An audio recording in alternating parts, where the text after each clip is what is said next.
All right. Hello, everyone. Welcome. Good afternoon. Thank you for joining us today for our Budget Reconciliation and Student Loan Update webinar. My name is Celina Damian. I am the Student Loan Ombuds person here at the DFPI. It's my pleasure to be here today again with Betsy Mayotte, who is the president and founder of TISLA. She has been working in the student loan industry for over 20 years and has helped thousands of borrowers nationwide, and she is a true expert on student loans. This is our last webinar of this series, and please sign up for our DFPI newsletter in case we announce any additional student loan webinars, in case I can convince Betsy to do another one with us. And then on our YouTube channel, you can also see all our previous student loan webinars on different topics, parent loans, PSLF, IDR updates. This information today is current, accurate as of today. Things are ever changing, so just keep that in mind. Um, Next, please.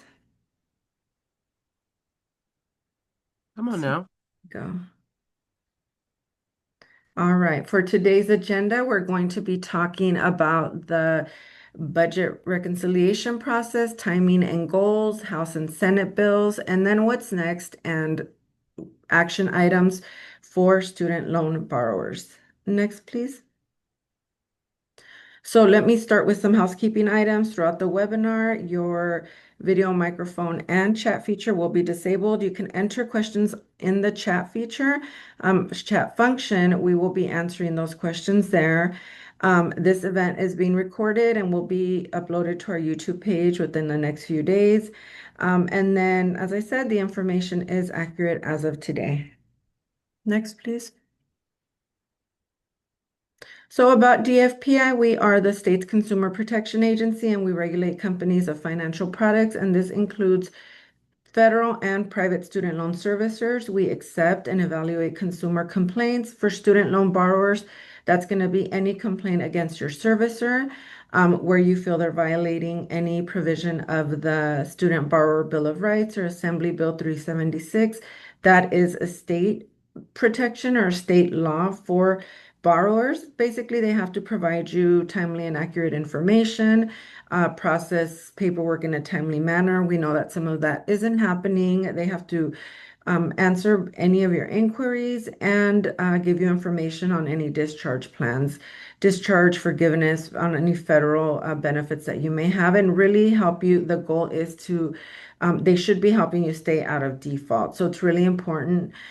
We do take complaints, we process those, facilitate responses from servicers, and then we take enforcement and legal action when these companies are not in compliance, and then conduct education and outreach, such as this one, to protect consumers from fraud and abuse. And yeah, next, please. And then TISLA is a nonprofit that offers free expert unbiased student loan advice. And Betsy is the founder, and there is the email. And she pretty much answers all those emails herself. Next, please. So, what is budget reconciliation? So, it's a legislative process that bypasses the typical lawmaking process, and it relates solely to issues that affect spending, revenue, and deficit, or to rein in the budget. So, you can't use this process to pass laws unrelated to spending or taxes. So to typically to pass a law, you need three things. You need the House of Representatives support from 218 members, 60 votes from the Senate, and the president's signature.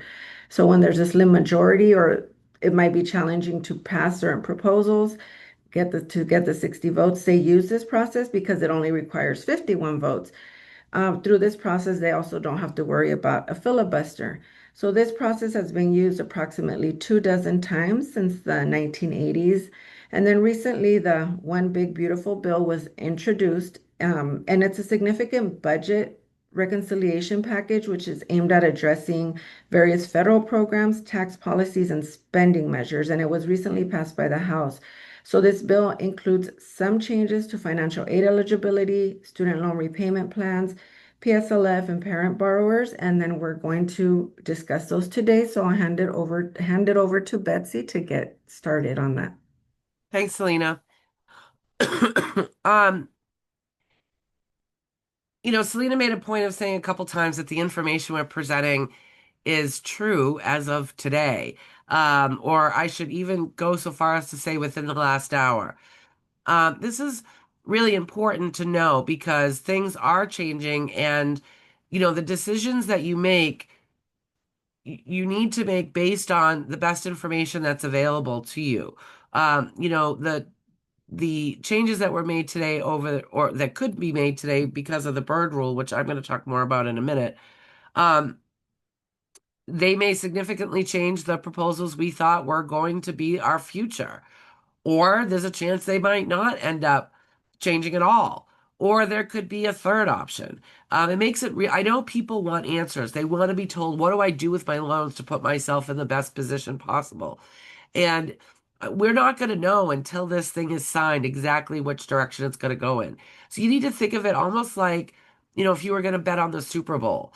Um, you take all the information you have available to you and you try to make your bet based on that information. But things could change at the last minute. The star player might get injured and isn't going to play, or it might rain during the Super Bowl, or it might snow during the Super Bowl, and that can completely change the outcome.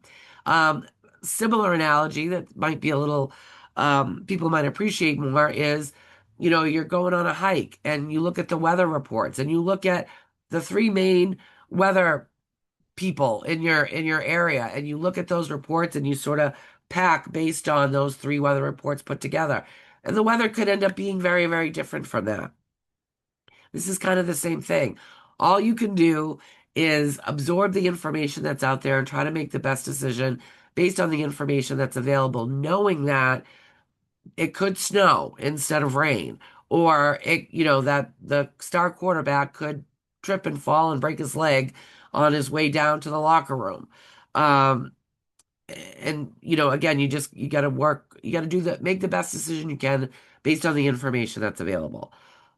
So, with that said, speaking of the bird rule, so last night, this morning, the Senate parliamentarian came out with a further list of items that are currently in the draft versions of these bills that he thinks does not fit the Byrd rule. And as a reminder, the idea behind budget reconciliation is listen, and Celina did a great job explaining it. Um, the idea behind budget reconciliation is, listen, we don't need a 60 majority vote to pass this legislation. We only need a 51 vote majority. However, in exchange for that, we can't put anything in this bill that is does not fit the parameters of an actual budget reconciliation. So nothing extraneous. So no nonsense things like, naming a bridge after, someone's grandfather. Or, more importantly, things that aren't going to affect the deficit or the income of the federal government over a 10-year period. And now it's possible that the Senate could override the parliamentarian on these Byrd rule decisions, but that's very unlikely. They have not over I think they've only ever done it twice. The last time was with Norman Rockefeller back in 1975. And even after they did it that time, they all had a meeting directly afterwards, basically talking about how icky it felt to do it, and they never really wanted to do it again. But we know nothing's impossible. So it's not impossible that they won't choose to override the parliamentarian. And all these provisions that the parliamentarian has said don't fit under the Byrd rule, they end up getting put forth anyway. And of course, there's, also the possibility they get their 60 vote majority. Anybody that you talk to says that's incredibly unlikely. They don't see any Democrat crossing the aisle for any of the provisions that are outlined under this Byrd rule. So that part, again, if I was a betting woman, I don't think will happen. I still think it's unlikely that they'll override the parliamentarian, but again, not impossible. So the way I chose to update this proposal based on this morning's news is I'm going over what's in both the House bill and the Senate bill. And normally, if we're trying to figure out what's going to happen, if something in the House bill is the same as what's in the Senate bill, so where they agree with each other, there's a high likelihood that that's what we're going to end up with. Now, with this announcement today, some of those things, even where the House and the Senate have agreed, might not go forward because of the Byrd rule. So those things I've put in red. The reason I didn't delete them altogether from this presentation is for what I said a few seconds ago. It's not impossible that they might decide to do an override on the parliamentarians' decision. So, um, with that said, let's sort of get into the meat and potatoes of this. So both bills excluded student loan and other federal aid eligibility from current not what we call eligible non-citizens. So eligible non-citizens exist in today's world under today's law can get some or all forms of federal financial aid. But both the House and the Senate bill suggested not allowing certain what are currently considered eligible non-citizens to be able to get federal aid in the future. And that includes grants as well as federal student loans. And some of those groups included refugees, asylees, survivors of human trafficking, survivors of domestic violence, some Haitian, and certain Cuban parolees. The Senate bill specifically also excluded Ukrainian and Afghanistan parolees, whereas the House bill did not. Now, you'll notice I have this in red, and that's because this is one of the provisions that the parliamentarian found did not fit the Byrd rule. So that could very well be going away, and it would not change the eligibility of aid for these categories of non-citizens in the future. Now, if it were to go through, the effective date of this is unclear. Under the House bill, the effective date of these particular groups not being able to get federal financial aid would be on July 1st. Um, but the Senate bill didn't necessarily have that same effective date. Now, the House bill also changed the definition of need for a family. Now, the reason the definition of need for a family is important is that determines a family's eligibility for things like Pell Grants, as well as subsidized Stafford loans. And those are the loans that don't accrue interest while the student's in school. The House bill created a new definition of the term need that was associated with the quote unquote median cost of the program. So the House bill uses the term median cost of the program in a lot of places in that bill. And it's a little complicated. I'm going to do a 10,000-foot overview of it, but I'm not going to spend a lot more time on it because the Senate version doesn't use that term at all. And the chatter I'm hearing is most people find the House version too complicated to implement, so we'd likely end up with the Senate version anyway. But the median cost of the program is defined as, so let's say they would look at all the schools that offered an undergraduate degree in accounting, and they would figure out what the median cost of the undergraduate degree in accounting was across the country. And the definition of need would be based in part on what the median cost was. So if you were attending a school that what their cost of an accounting program was more expensive than the median cost, then your level of need would be uh, lower than it would have been under today's rules. Now, median cost of the program under the House bill, they also plug into some other proposals they have. Specifically, they have a proposal that would require colleges and universities to sort of have some skin in the game when it comes to the student debt crisis. And a lot of it was sort of based on that median cost of the program, as well as what percentage of their students were able to make regular student loan payments and not end up with loan forgiveness. And if that percentage was too high, they would actually have to pay back some of the loan money they'd received. Again, the chatter I'm hearing is that they find that proposal too cumbersome, and the Senate proposal does not align with that. So I'm not going to spend any more time on it because, again, it doesn't seem like that's going to go anywhere.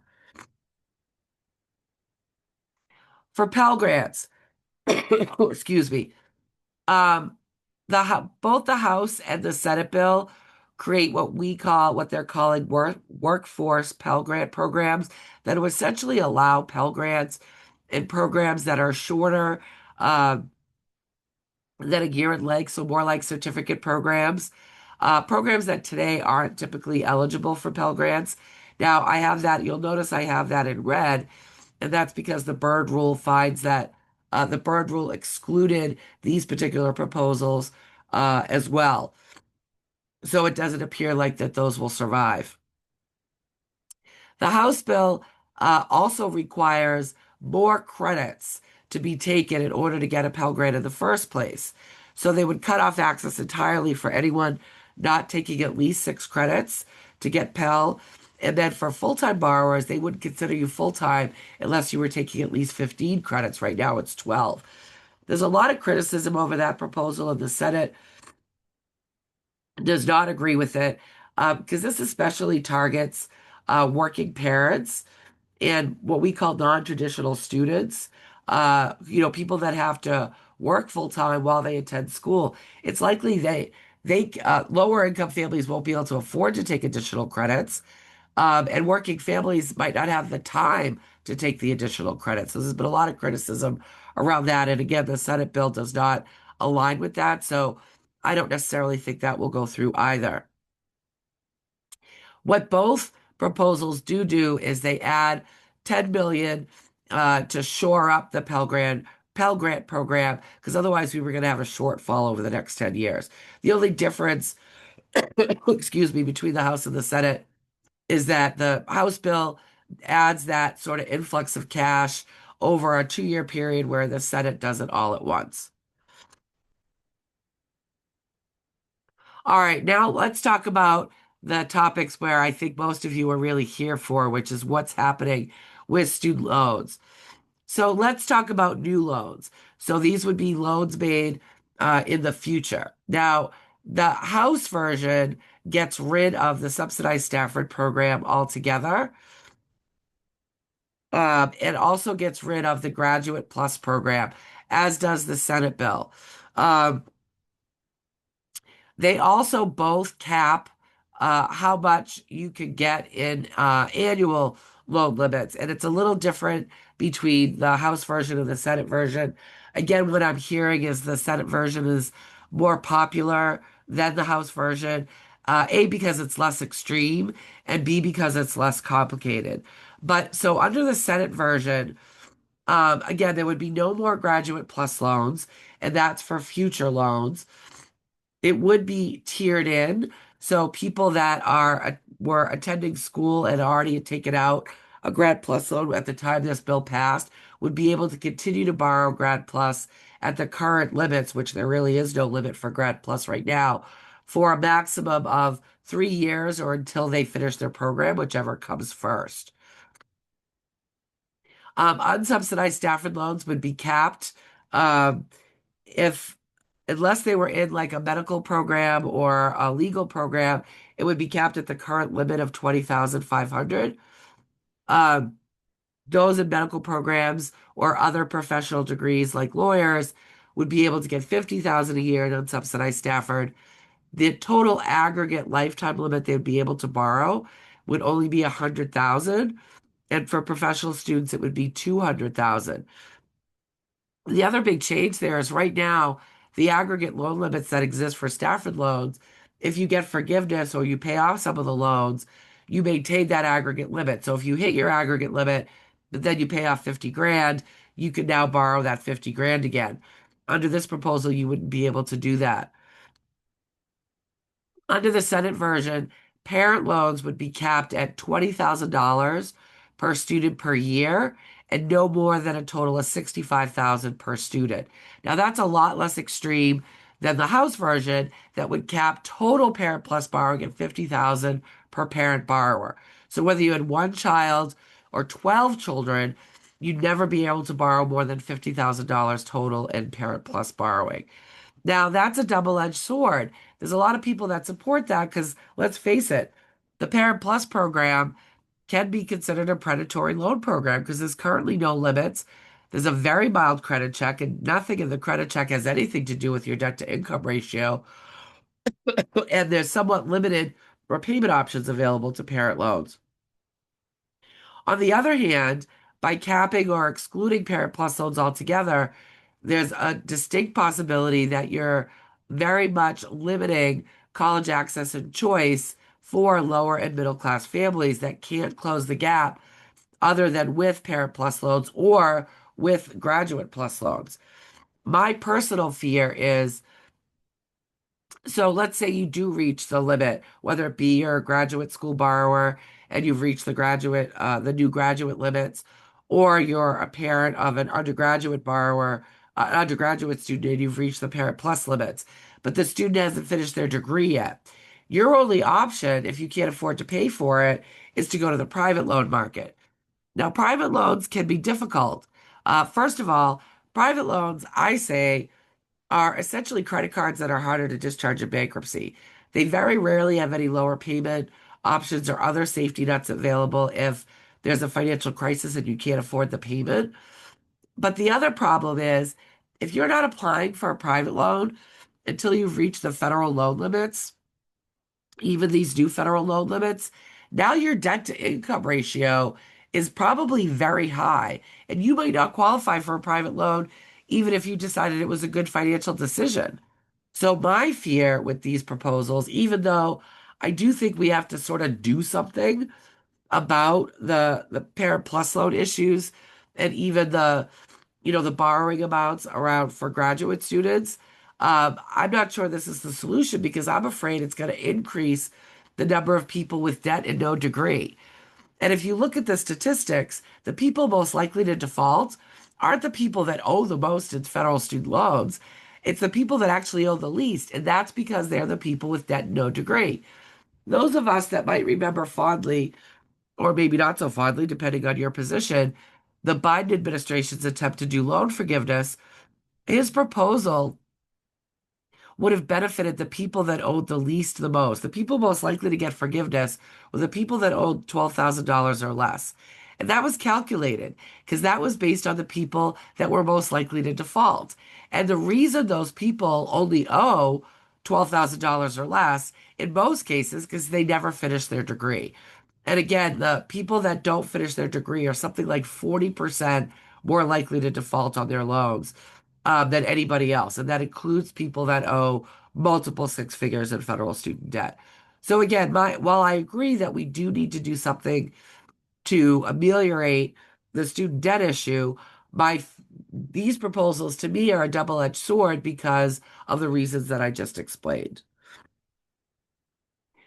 One thing that both proposals agree on, and this is something everybody's wanted for years, excuse me for a minute, is right now schools are actually not allowed. If they think you're borrowing too much, they're not allowed to do anything about it. They are not allowed to reduce the amount of student loan debt you're allowed to borrow. Both proposals agree that schools will be allowed to do this going forward. They just can't do it on a I'm picking on you basis. Um, they could do it on a program basis. So, for example, if they look at their program in, uh, I don't know, zookeepers, and they realize that their program might cost $200,000 to complete, but the average salary for zookeepers leaving their particular institution is only 50,000 a year, then the school would be able to make a decision that people attending their zookeeper program can only borrow up to 50,000 a year.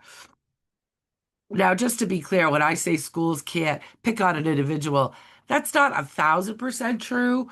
On a individual basis, a school can technically refuse to allow borrowing for a particular student, but it has to be a really extreme reason. And it has to be basically they have to be under the impression that the student has no intention of ever paying their loans back. So, if a student walked into a financial aid office and say, "Give me all the money and I'm going to leave the country and never pay the loan back," and they could document that, then they can reduce it on an individual basis, but otherwise they can't do that.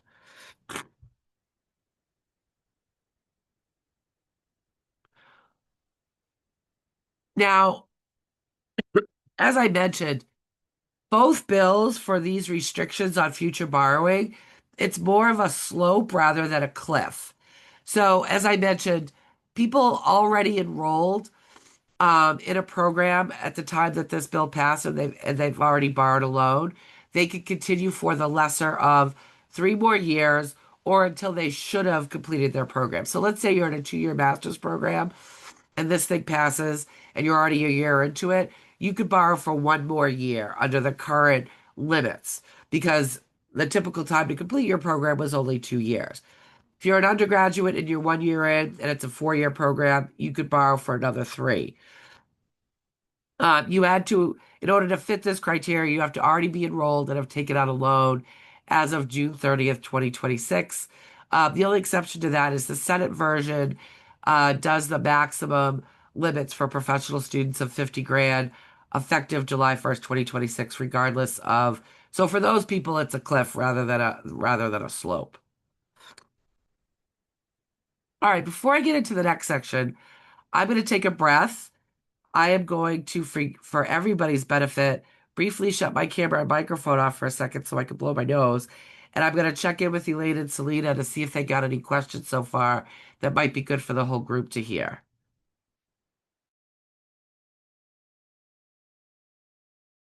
No, we don't have, we've had a few questions come in, nothing, no,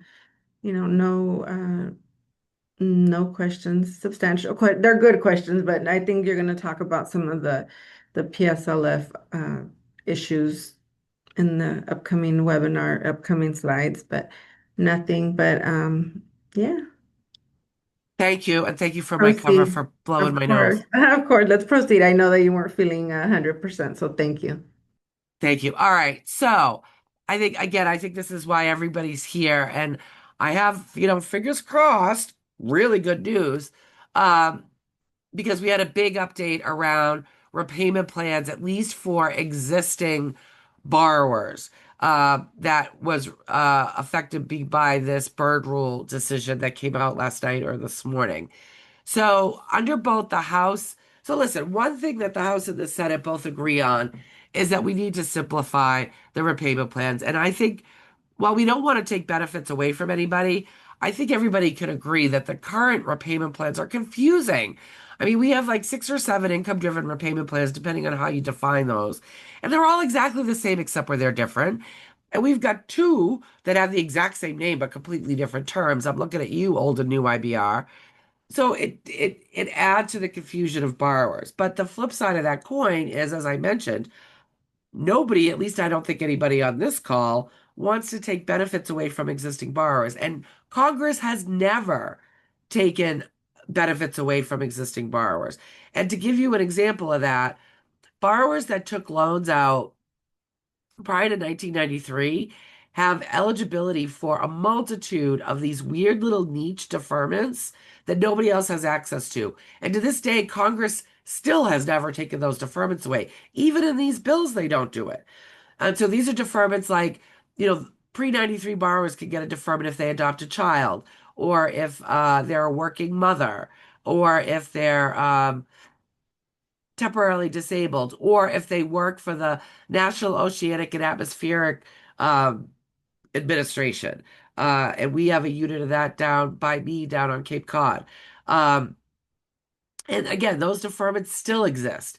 So it was a nasty surprise for me when I saw that both the House and the Senate bill did at least propose to take away benefits from, arguably take away benefits from existing borrowers. But thankfully, the Byrd rule is going, and their reasoning behind it is exactly that. We don't do that here. We don't take away benefits from existing borrowers. Or I should say, we don't take away existing benefits. Again, I'm the only reason I'm still talking about that because it's not a non-zero chance that the Senate could choose to override the parliamentarian. Incredibly unlikely, but not non-zero. Um, oh, sorry, we have a Captain Jack Sparrow has decided to join the call, which is really rare. It's usually Alice, the student loan cat, who chooses to join me on these things. So, I'm guessing Jack's here because we're talking about the bird rule, and he thinks we're talking about BIRD bird. Sorry, Jack, we're talking about BYRD bird. Anyway, so the way the both the Senate and the House bills proposals are written, um, existing borrowers would, under the House bill, would only have access to old IBR, um, a new IDR plan called the RAP plan, which I'm going to talk about more in a minute, the 10-year standard plan, standard consolidation plan, graduated repayment, extended repayment, and anybody with a parent plus loan that was consolidated, if they were actually on income contingent repayment and only if they were actually on ICR at the time the bill was passed, they would be moved to essentially old IBR. The Senate version was similar. Sorry, Jack. The Senate bill was similar but different. The Senate bill would maintain both old IBR and new IBR. Existing borrowers would also have access to the RAP plan, the standard plan, standard consolidation, graduated, extended. And once again, our Poor Parent Plus borrowers would only have access to either the standard plan or old IBR, and that's only if they were actively on income contingent repayment at the day before the legislation was passed into law. So up until this morning, we were all frantically advising Parent Plus borrowers, if they weren't already consolidated, to consolidate their loans right away and to apply for ICR, which you could do as part of the consolidation process. Today, that messaging does not feel anywhere near as urgent. However, again, there's not a non-zero chance that they could choose to override it, and we're back to urgently try to get Parent Plus borrowers to consolidate and get on ICR to maintain their eligibility for IBR. But if the bird rule stands, we're back to before this, where we're encouraging Parent Plus borrowers to actually double consolidate their loans. And if you're not familiar with what that is, I'm going to ask Elaine to put a link up in the Q&A or in the chat on the double consolidation loophole on our website, which allows Parent Plus borrowers to actually access any of the income-driven plans that they might already be eligible for. So if those plans are maintained for existing borrowers, it still might be a good idea to go through the double consolidation loophole and get on one of those, whatever income-driven repayment plan works best for you. Now, there's a third scenario, and the third scenario is bird rule stands, but the Senate and/or House come together and come up with new language altogether that's different from all of this, that has all different implications. For example, they could come up with language that says, all right, we'll grandfather in existing borrowers, but only those that were actually on a particular plan. So we'll grandfather in people that are on pay as you earn, but only the people actually on pay as you earn as of the date of enactment.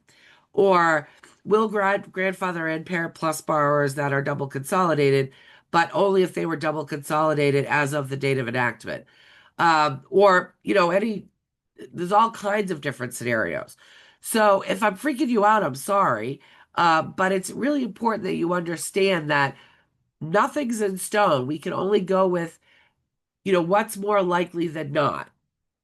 And as of this particular moment, what's more likely than not happens to be that existing borrowers, including our consolidated and double consolidated and even not consolidated Parent Plus borrowers, maintain the plans that they are eligible for today, and then that won't change going forward. But again, and I know I'm being repetitive, that, we won't be able to breathe a full sigh of relief until something is actually signed into law. Now, let's talk about, and again, this won't apply if I should have actually put this in red. If they decide to override the bird rule, they are going to make some changes to the existing IBR. Under the House bill, they get rid of quote unquote new IBR, but essentially what they're doing is merging the two together and just having one IBR program. So the calculation would be, your payment calculation would be 15% of your adjusted gross income for everybody, regardless of when you took your loans out. And I should say everybody who's eligible for the plan. There would still be a forgiveness component. It would be after 20 years if you only ever had undergraduate loans. It would be 25 years for everybody else, including consolidated Parent Plus borrowers that happen to be in ICR as of the date of enactment, because those people would be moved to this version of IBR.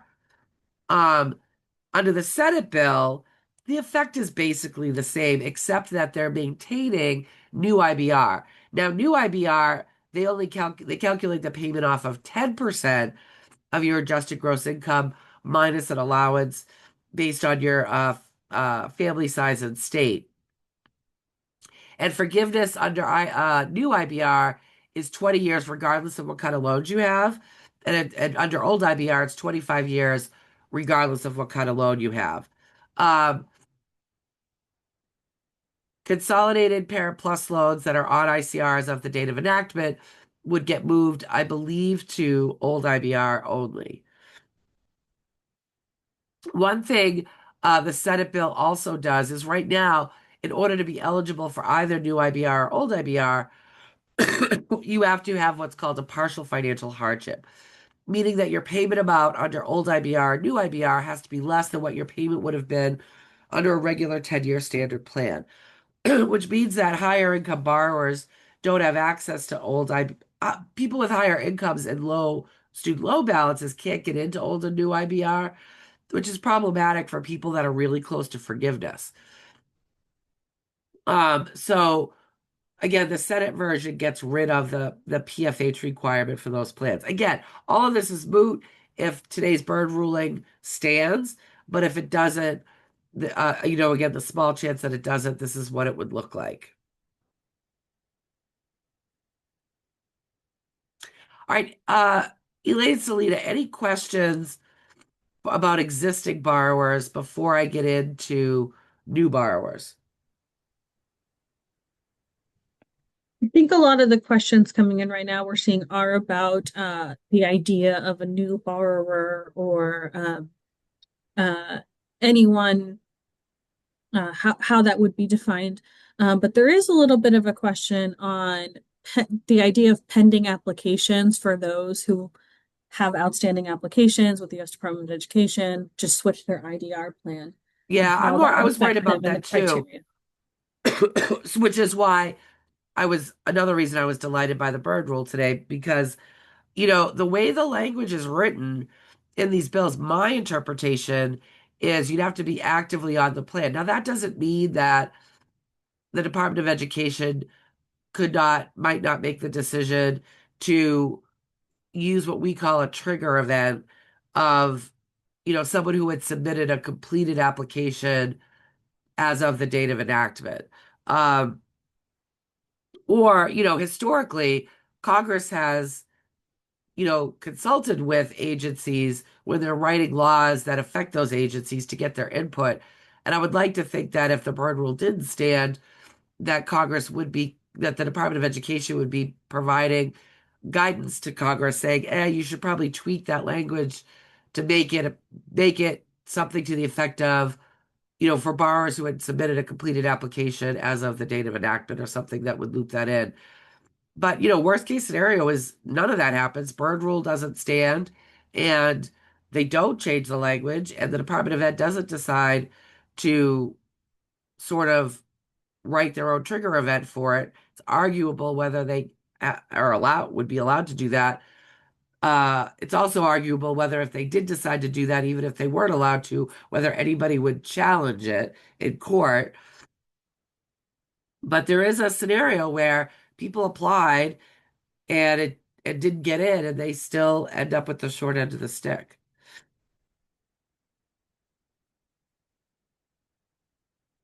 Celina, did you want to? Yeah, just a quick question. Someone asked, when will we find out if the Byrd ruling stands or not? I don't Uh, know how much of a ruling, but if you can explain that.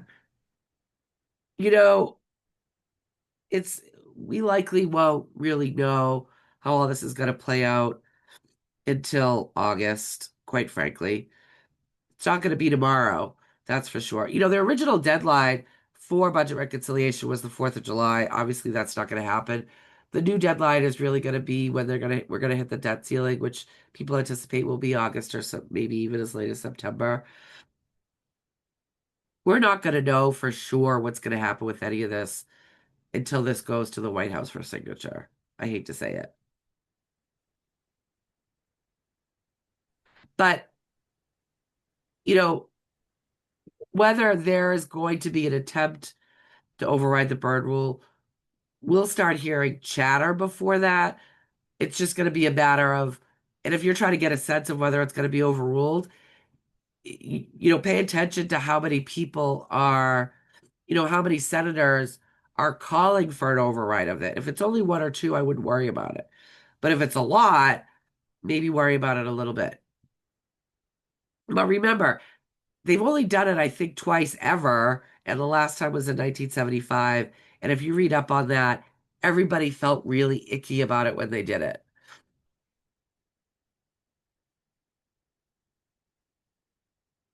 All right, so let's talk about new loans / new borrowers. Now, most of this is not affected by the Byrne rule, so we can assume that this is going to go forward at this point. And the other reason I think a lot of this is going to go forward is because the House and Senate agree almost to the punctuation mark on these proposals. So under both the House and the Senate bill, a new loan made on or after July 1st, 2026. Now notice I say new loan, not new borrower. So it's possible that borrowers that have loans now and take out loans on or after July 1st, 2026 could have both of these series of provisions apply to them.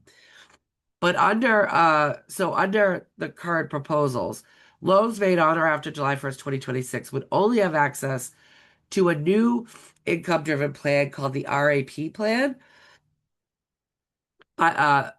So people are calling it the RAP plan. Just as an aside, pretty much as soon as the House version came out, a lot of the advocacy organizations started calling it the new repayment assistance program, and they're calling it the TRAP plan.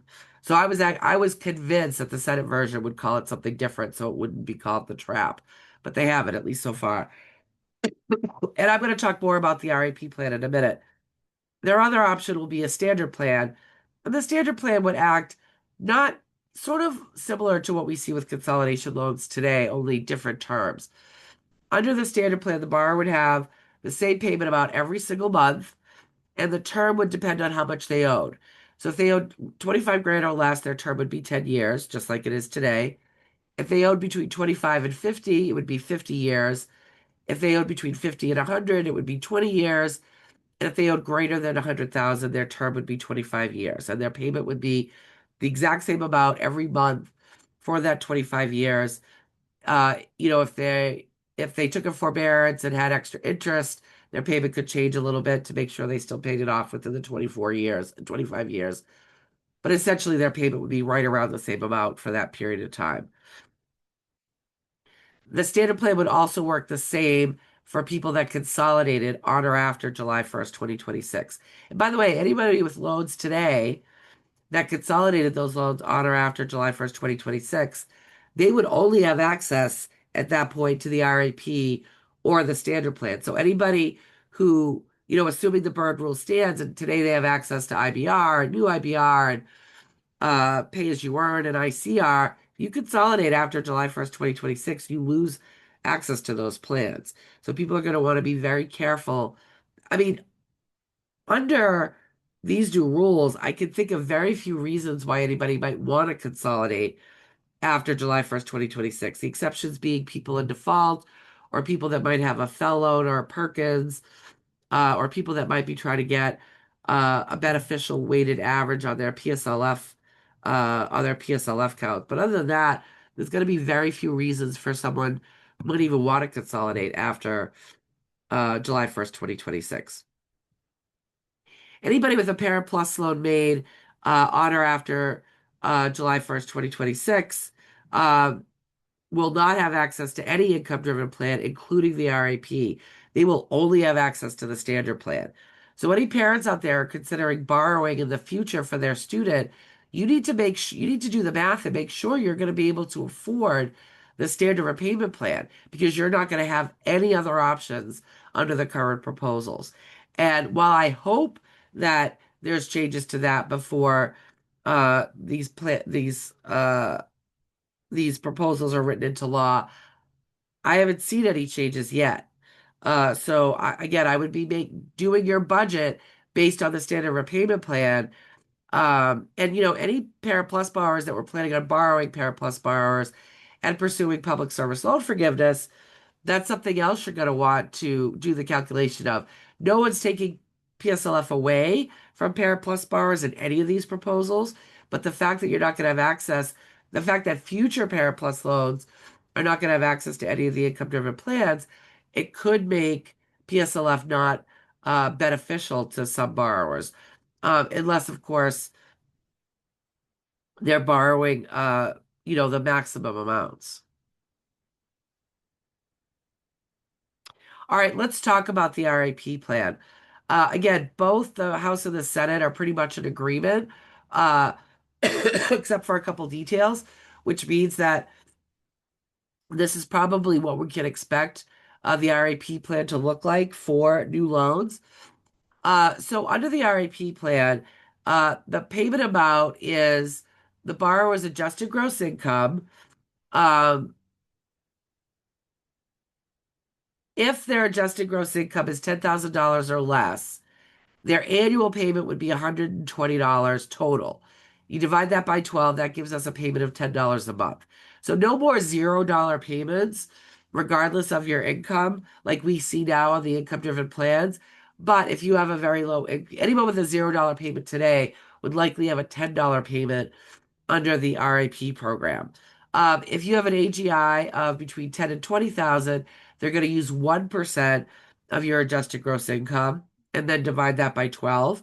If you have an AGI of between 20 and 30%, 30 grand, excuse me, they're going to use 2% of your AGI and divide that by 12, and so on and so forth. So if your AGI is between 30 and 40 grand, they're going to use 3%.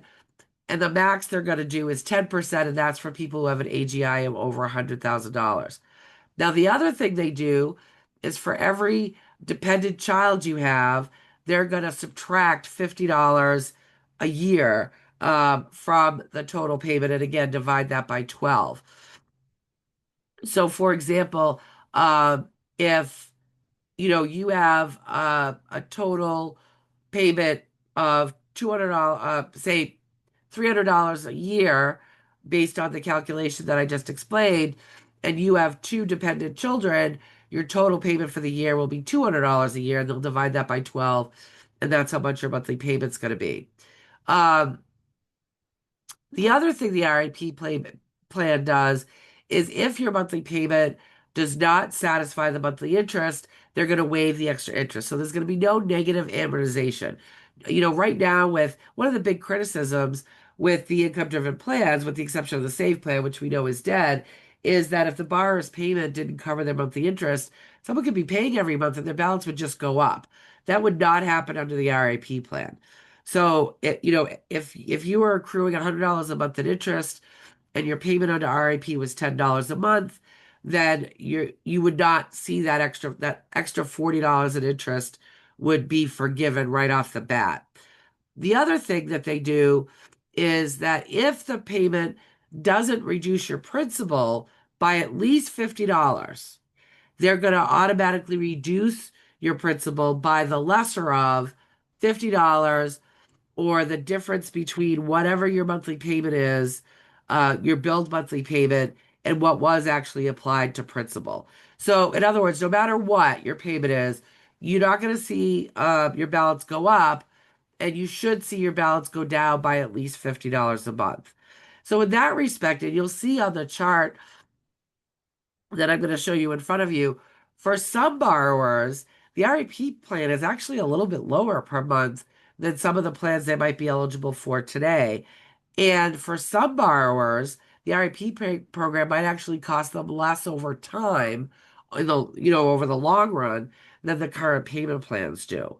Now, for other borrowers, it is going to be a higher monthly payment for sure, and it will cost them more in the long run, but not for everybody. And again, you'll see that on the chart I'm going to show you um, on the next page. There is a forgiveness component baked into the RAP plan. Unfortunately, it's after 30 years, rather than the 20 or 25 that we see. Now, RAP program would count for PSLF, and borrowers on the PSLF track would still get forgiveness after the 10 years. Um, Now, the other good news is that payments that were made under any of the existing income-driven plans would count towards the 30-year forgiveness.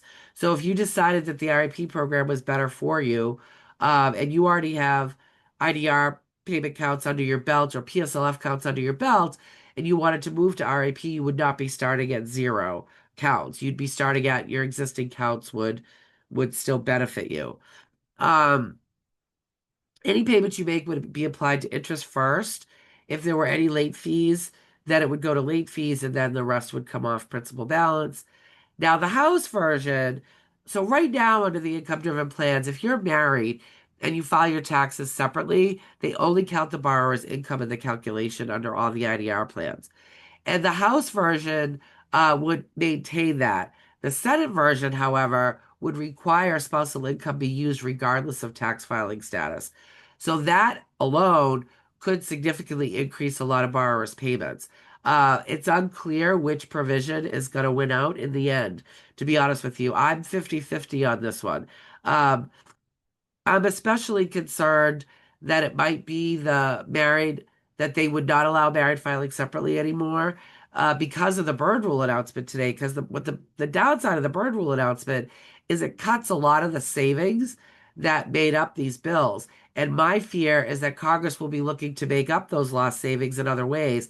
And one of the ways they might do that is by going with the Senate version, which doesn't allow the exclusion of spousal income no matter what for tax filing status. All right, so I believe this chart was done by the Urban Institute. I cannot take credit for it, but it shows you the effect of the RAP bumping up against existing plans. So as you can see, borrowers right now who have an AGI of $10,000 or less, today on any of the plans that have a $0 payment, under RAP it would be $10. So that's definitely more. 20,000, they'd have a $0 payment. Under RIP, they'd have a $17 a month payment, so definitely more. Once we get into the $30,000 range, the payment is essentially the same. Everybody has right around a $50 payment. Um, but if you look at once we get to the $40,000 range, 50,000, and so on, until we get to people in six figures, the payment under RIP is actually lower than any of the plans except Save. And Save was dead no matter what. Whether Save was gets killed by Congress or the courts, that was the only thing we were waiting to see. So while Save was definitely a lot lower than RIP, Save was never going to be on the table at any point. But as you can see, the RIP program is actually less per month for borrowers between the $40,000 AGI range and the $100,000 AGI range. Now that's in the short term. That's our monthly payment amount. I suspect that it actually might be more expensive for some of those borrowers, depending on how much they owe, if they end up getting forgiveness under RIP and take the full, if they're on those plans for the full 30 years. Uh, it could end up costing them more in the long run. And then, of course, you have to worry about the tax liability. What I haven't seen at all, which I'm really worried about, is unless Congress changes their mind before this bill is signed, any forgiveness under any income-driven plan, not PSLF. PSLF is not taxed no matter what. And there's no call to change that. Anybody who gets forgiveness under any of the income-driven plans as of January 1st going forward, you get taxed on that forgiven amount like it was income. So, that also could increase the total cost for borrowers under RAP or for that matter, any of the other income-driven plans. As I mentioned, well, before I get into the save plan and action items, I want to check in with Celina and Elaine again to see what questions people might have about RAP. We just had some questions about if it applied to new borrowers, if they would be able to enroll in it, and then just several real specific questions. Yeah, but not having to do with the wrap plan. And just FYI, we have 5 minutes, Betsy. Yeah, I don't know if everybody can stay. I'm able to stay a couple minutes longer. But yeah, the RIP program will be available to both will be available to old borrowers, and new borrowers will only have access to RIP and the standard plan. Okay, so as I mentioned, for those of you on SAVE forbearance, SAVE is going away, full stop. There's no scenario where SAVE survives. So it's unclear when you're going to be removed from your SAVE forbearance. Borrowers on the SAVE forbearance have the option of switching plans now to an existing plan, old IBR, new IBR, pay as you earn, ICR, depending on what you're eligible for. Whether it's a good idea to write out the SAVE forbearance, which by the way, right now is a 0% interest. I'm not sure how long that will continue, but as of right now, it's a 0% interest. They can either choose to do that now or write out the forbearance for as long as you possibly can.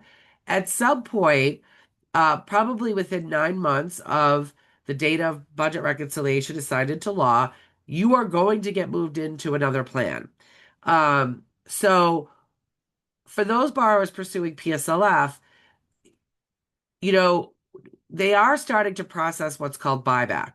Now, buyback is so the safe forbearance doesn't count for PSLF. However, borrowers can use buyback to make those months count. And buyback essentially means tell me how much I would have paid if I hadn't been on this darn safe forbearance. I'll send you the money and you count those months. Well, they weren't processing buybacks for a long time, but in the past couple weeks, they started processing them. And it appears they're using the calculation for the old repay plan for the save months. And what that means is the repay calculation was pretty much the same as what the payment plan would have been under new IBR and pay as you earn. So switching plans now really becomes a wash if you're pursuing PSLF versus riding out the save forbearance. So for PSLF borrowers, to me, there's no harm in just switching plans now. It's going to cost you the same amount of money whether you switch now or switch later and plan on doing buyback. Um, Parent Plus bars up until this morning, again, we were frantically advising people to consolidate Parent Plus bars, to consolidate and get on ICR. As I mentioned earlier, that urgency has been greatly diminished, but watch things closely. If you want a place to keep an eye on what's going on, I've been trying to update the consolidation page on the TISLA website anytime something new happens.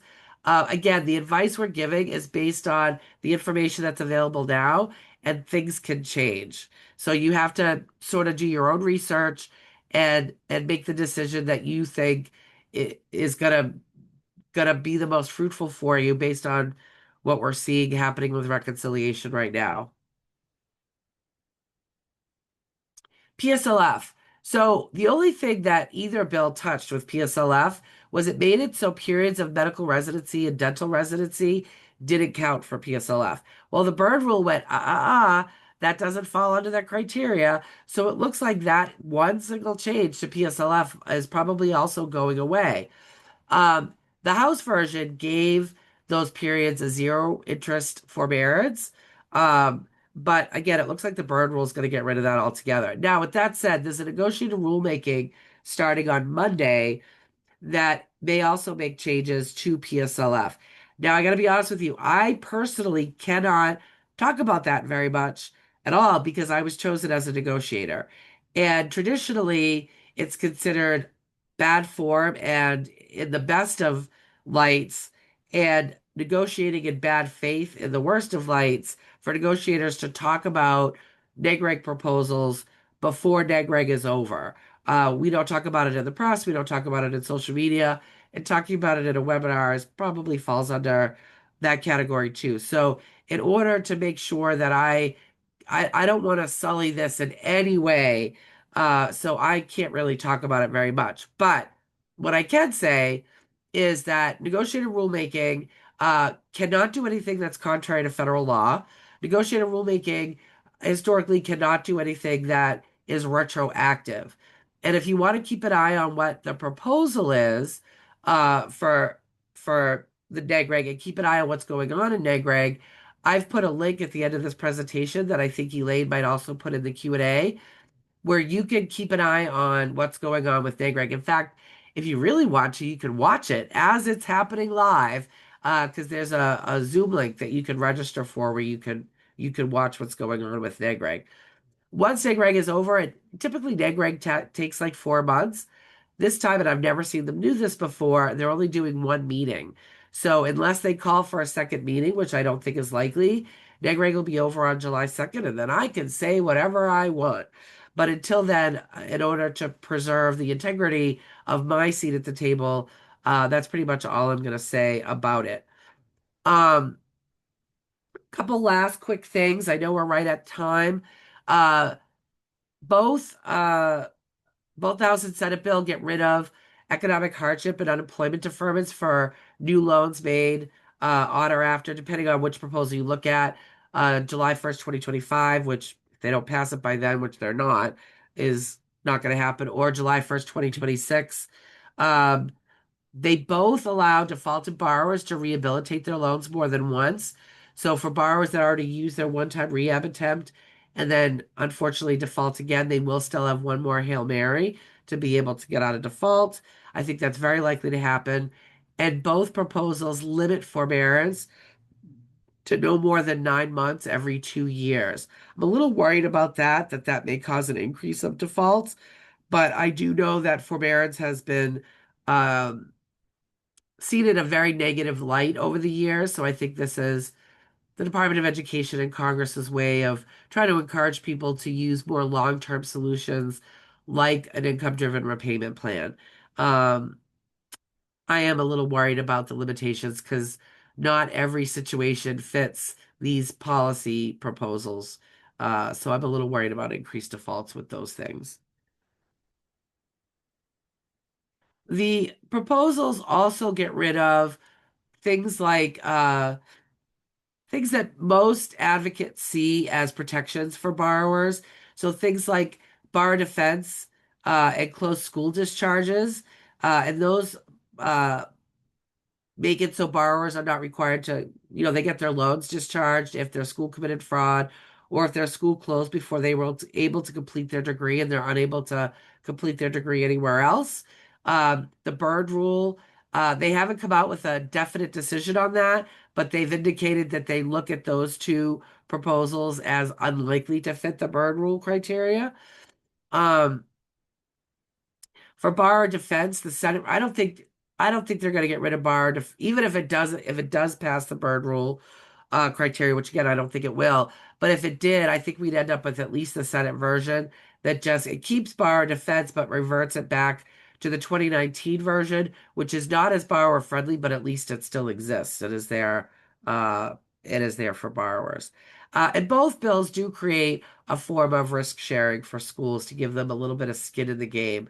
I think we'll end up with the Senate version, which, to oversimplify it, looks at return on investment. So if you get an undergraduate degree at my school and, you know, you and the rest of your fellow students aren't making more than someone who got a high school diploma in this neck of the woods, then the school would have to pay back some of the loans that were made. If you got a graduate degree at my school and the typical student who got that graduate degree was not making more than someone who only got an undergraduate degree, then the school would be required to pay some of that money back as well. What's next? A lot, as I mentioned, a lot can change. The only thing you could do again is keep yourself educated and contact your senators and congressional reps and tell them how some of these proposals will impact you and encourage them to encourage change to those proposals.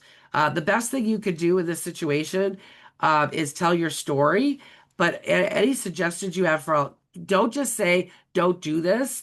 The best suggestions are the ones that provide alternatives that might be palatable to the current Congress. Um, and that's it. I know we've run to time. Uh, just the last minute, I'll check in with uh, Elaine and Celina to see if there's any last questions you think might be good for the whole group to hear. We tried to answer more. I think we cleared them all out. There was just a lot of what you thought, like opinions. Like, do you think, um, Do you agree with just opinion questions? But I think we covered everything. There were some questions about just it providing the slides again. We won't provide the slides, but we will have the recording up on our YouTube page.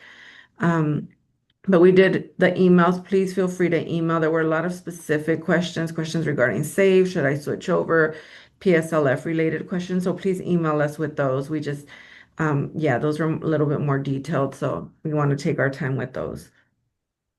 Um, and I want to take the last moment to thank uh, Celina and her team at DFPI. And I really want to thank the Rose Foundation, who gave us a very generous 2-year grant to allow us to give these 2 series of free webinars to California residents. If you guys have the opportunity to reach out to the Rose Foundation and thank them for providing this grant to allow us to do that, we're hoping that we receive more funding in the future from whether it be from Rose Foundation or another organization to allow us to continue to offer these free webinars to consumers and to offer the one-on-one counseling that Selena's office and our organization are able to provide people. And I want to thank Elaine and Celina and Katie for working the Q&A. I think these webinars go best when we can answer your questions on the fly. And thank all of you for attending and being patient with my nasally, froggy self. Thanks, Summer Cold. Thanks, Mom and Dad, for getting me sick right before I have to do a webinar. And that's it. I hope everybody has a good afternoon, and I hope to work with you all again soon. Thank you, Betsy, and thank you everyone for staying over. Bye-bye. Bye-bye.